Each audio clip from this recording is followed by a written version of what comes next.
False news is gradually becoming relatively easier to disseminate, especially in these modern times where technology is easy to access.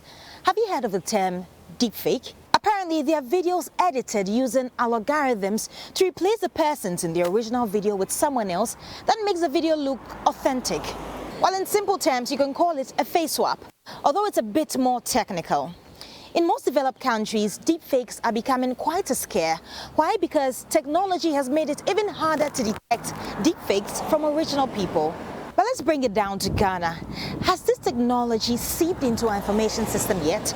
And more so, how does it affect efforts to reduce the spread of fake news?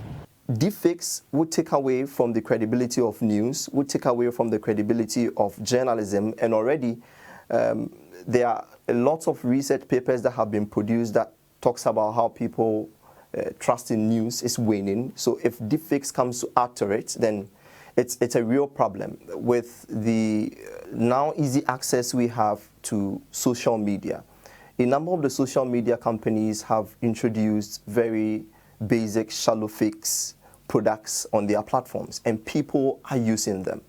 So it is important people realize that whilst you can use these tools for fun, it can also be used for very nefarious activities. Many might think deepfakes are more of a Western issue, but might be wrong. In 2019, there was an attempted coup in Gabon where citizens mistook a video of their president Ali Bongo to be a deepfake.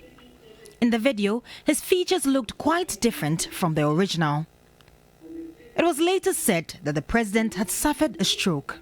Although the coup failed, the suspicion of a deepfake had the potential to cause chaos in the country. People died, even though it was unsuccessful.